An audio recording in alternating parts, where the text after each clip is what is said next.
Hello everyone, and welcome to the railway today, welcome to the channel, welcome to the video.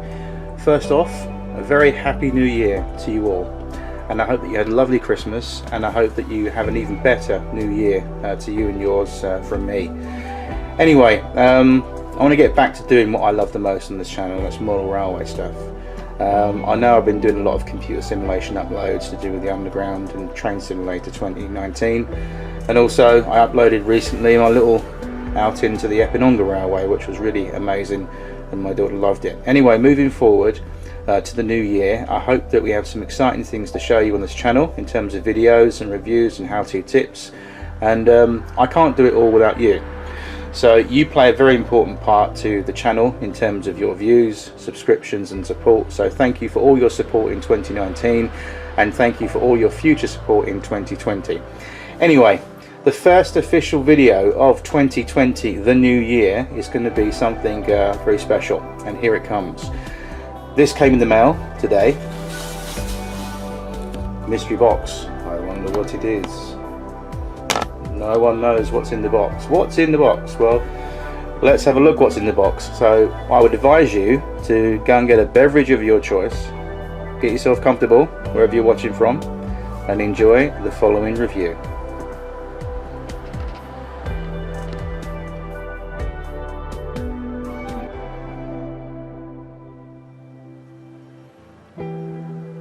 Okay, so what was inside the box? Well, from a very well-known model railway shop, both physically and online, the following arrived today. One of these. It's an Oxford Rail Great Eastern Railway N7, and I've been after this model for decades and decades, and probably those of you out there that are Great Eastern modelers have been wanting one of these in an RTR form for many years and moons and decades. This is vital to my model railway because I'm a Great Eastern modeler and also a Great Eastern fan. Out of all the regions on the railways, the Great Eastern is my favourite. The Great Eastern and London, of course, the LNER, but this is going to be a really welcomed addition to the layout. This beautiful N7. Oxford Rail, this is the first ever also Oxford Rail vehicle or product I've actually bought from Oxford Rail as a company. Normally I buy Hornby, Bachmann, Daypole, that sort of thing. So this is my first venture into the Oxford Rail model railway company, and from what I've seen and what I've sampled so far, I'm quite impressed. They really do deliver. I'm not just talking about a courier. They really do deliver in terms of what you're going to see. So let's get on with it. So as you can see, it comes in quite a nice box. We don't do box reviews. But they do package things well. As you can see, we've got a display sleeve, and the display sleeve shows us what's inside. So let's remove that. And oh, look at this. Look. That is absolutely a beautiful loco. So what I'm going to do, I'm just going to stop the video, quickly get this out of the box, put the box aside safely, and then we can get down to the nitty gritty.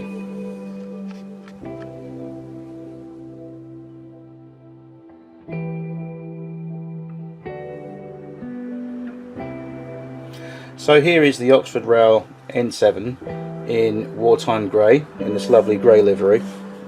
And the first thing I noticed about this loco, straight off the bat, before even handling it, is apart from the absolutely crisp, lovely paintwork, is the amount of detail on this thing is unreal. This really is a very well put together model railway locomotive, and before you even consider putting it on the track, it's worthwhile spending a good, I'm not kidding when I estimate this, a good half an hour just sitting looking at it and just picking out all the detail that's correct. They really have gone to town on this thing in terms of detail. Let's bring it up to the camera, shall we? A good old look. And as you can see, hopefully at home you can pick this up, the amount of detail on this. One of the things that's very prototypical about this model I don't want to handle this too much, believe it or not, even though it's quite sturdy. I want to just bring the camera off the tripod and bring it down to eye level if I may. So do excuse the wobbliness. Put my tripod to a side.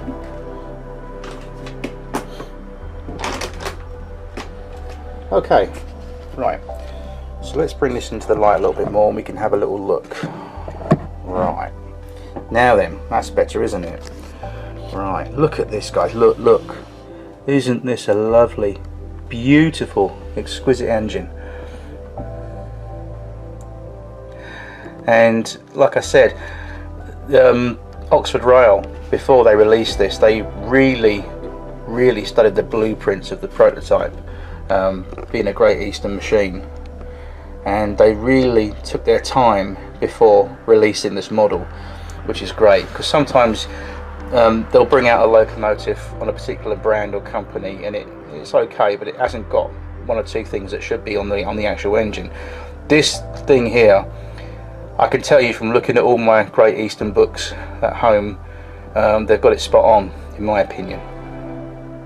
It's absolutely lovely, and it's in this unique photographic grey colour as well, which is lovely. So the story is, this is going to be a fictional preserved N7, as opposed to 1962 at Stratford Shed in East London. All the N7s were in rows and rows and rows and rows of the things, and they were just cut up and scrapped one after the other.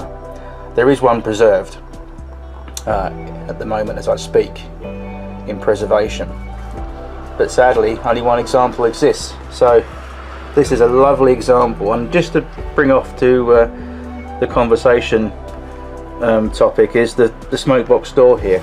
If I can just catch your attention here at home, looking at the smoke box door, you notice it's got a silver smoke box door surround, and this is typical of Stratford Shed. All the N7s that were based at Stratford, which were virtually all of them, had this silver smoke box finish, and it was one of Stratford Shed's pride and joys to turn out their locos uniquely. And if we look at the front here, you've got not just the smoke box door, but the dart handle is picked out in that nice silver.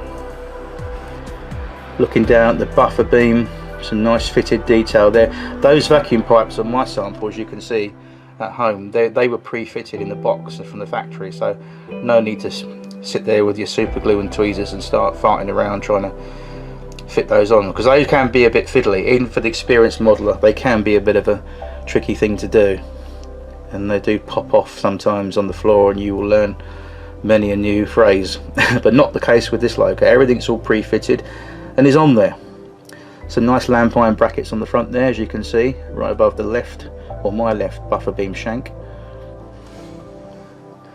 The typeface on the buffer beam itself is the nice Great Eastern Victorian lettering. These come with NEM pocket couplings, but I'm pretty sure you can take these off and fit KDs or your own style of couplings if you want to. Moving down the side of the loco, oh, look at that shot, that's beautiful. This does not do it justice, even on camera. This is a beautiful, beautiful machine, and it's not often I get a nice loco, but when I do, it is a nice one, and this one is a nice one. So she's 1002 is the number, and characteristically of Stratford Shed, the red painted side cranks. But just look at the crispness between these boiler bands. These black boiler bands really pop against the grey colour, and also near the smoke box you've got some brass coloured lining as well as the two safety valves on top by the chimney, the copper or brass coloured chimney cap. Moving along, this long pipe that goes from the boiler into the tanks, that's the condensing pipes, much like on the next generation N2s. On the top here, if we look at the top of the loco from above, we can see some nice detail here. I mean, look at this by the water fat fillers. all around there there's loads of detail, and that's just on one side. You've got the whistle there, even the rivets on the cab there, right above the whistle. The windows, the cab windows in the front are nicely glazed, and then you've got these prototypical arched side cab windows, which make it really truly an Eastern region machine.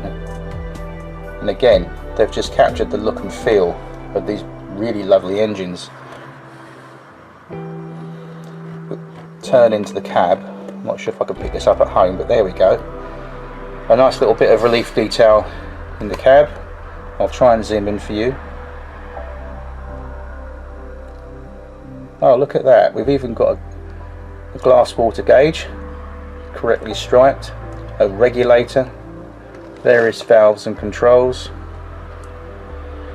That is absolutely a lovely, lovely bit of detail in there, isn't it?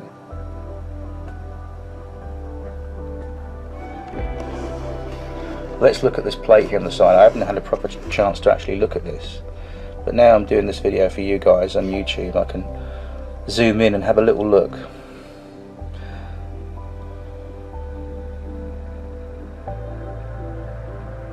Oop. No, it's not going to let me do it, I'm afraid. I'm not sure if we can get that. Hang on. Let's see if I can get it a better light, maybe. I do believe that says on there Great Eastern. It's very, very fine. Even with this video camera I can't pick it up. Maybe a magnifying glass, but it's a lovely little touch. Zooming out just a little bit, we'll look at the back detail of the loco.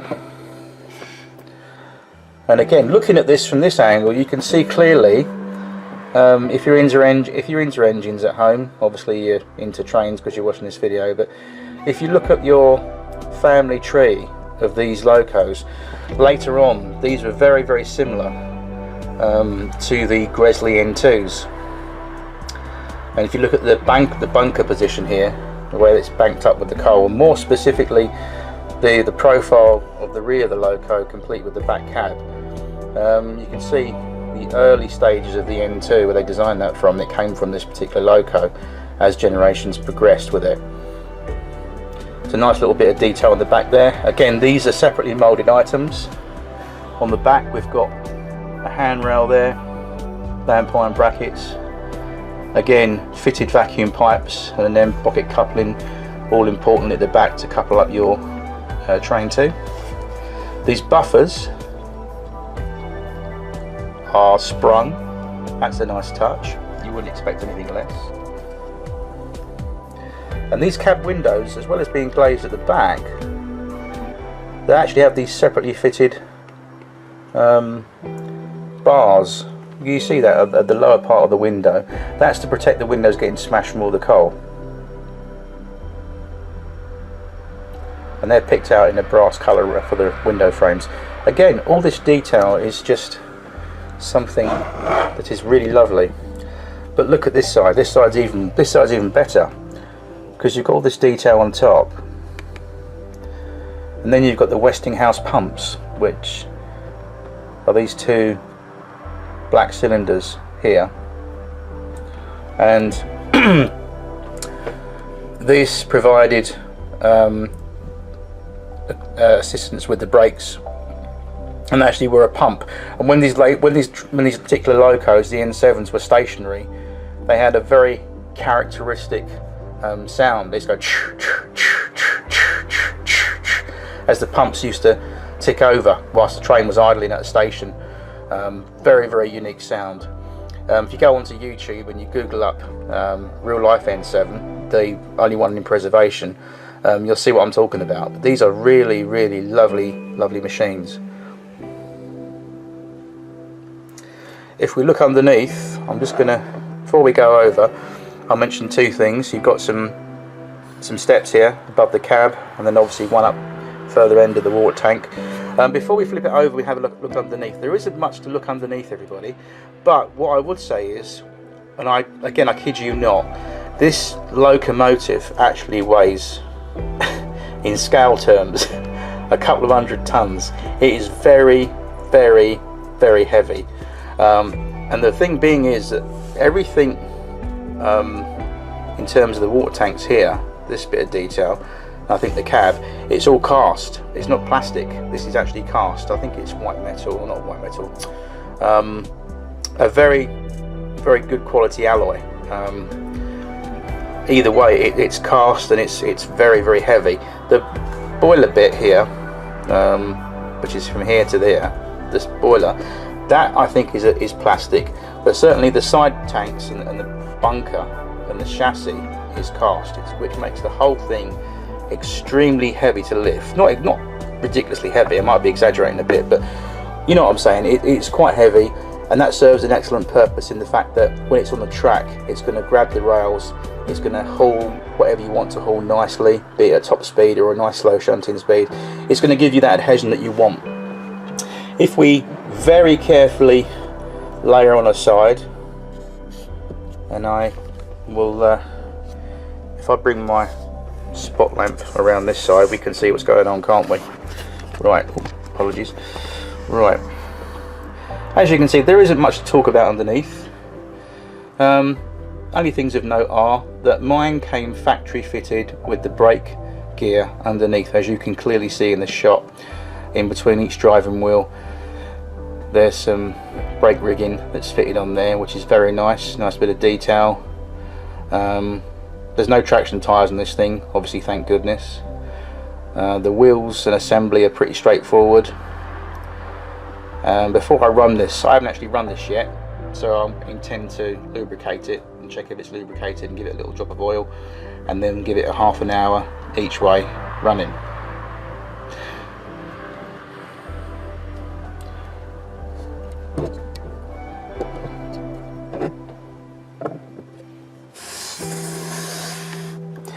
One of the things that I will mention about the specific Loco is that, oh, excuse me camera, these wheels are, again, everything is correct on this engine, even down to the wheels, the spoke profile. Believe it or not, it's very important to get the right set of wheels for the right Loco in terms of looks and appearance. And again, everything has been calibrated and designed from the real life prototype drawings and everything. So in terms of this Loco, I would give this, out of 10, I'd give this 10 out of 10 definitely, without a doubt. 10 out of 10 for the paint finish. The paint finish on here, again, if I haven't said it already, is just really crisp, and if you look at this thing all round, it really is a lovely finish on there. It's unique because most of my Locos are steam Locos, certainly. They're either black weathered, obviously green for the ANR, and crimson if they're either London, Midland, Scottish, or even down to the Met Bobo I've got. But this is a very unique Loco in terms of colour for the layout, and secondly for its uniqueness and its overall appearance. So this will go very well, and I'm sure you'll enjoy seeing the final shots of her running around the layout as filmed. Anyway, my overall review is 10 out of 10 for the Loco for the paint finish, 10 out of 10 for profile and general appearance. Construction wise, definitely 10 out of 10, and just for an overall product, 10 out of 10. So it ticks all the boxes for me, this one. Again, this is the first Oxford Rail product I've ever bought, and I know there's loads of videos out there on YouTube of these, but if you chose to check out my one today, thank you very much. I know everyone does theirs differently, but this really has impressed me. So there we go. Okay, I'm going to stop this now, and I'm going to do some running. And once again, a very happy new year to you all, and I will see you soon. Before I finish the video, I just want to add one quick thing. When you see this running on the layout, I'm going to be running it with some weathered Bachmann Suburban coaches. Now, I haven't got the Thompson Suburbans, which are the nearest thing closely to the kind of coaches it would have pulled, certainly in the 1940s and 50s, but it's the closest thing to as I've got. So you'll have to sort of like it and lump it. Anyway, it should look good. I haven't done it yet, but from what I'm thinking in my mind visually, it should look good. Anyway, with that said, I hope you enjoyed the film afterwards. Happy New Year to all, you and your family, from me, and I hope that you have a cracking New Year, and I'll see you soon with some more model railway stuff. Take care and happy modelling. Goodbye now.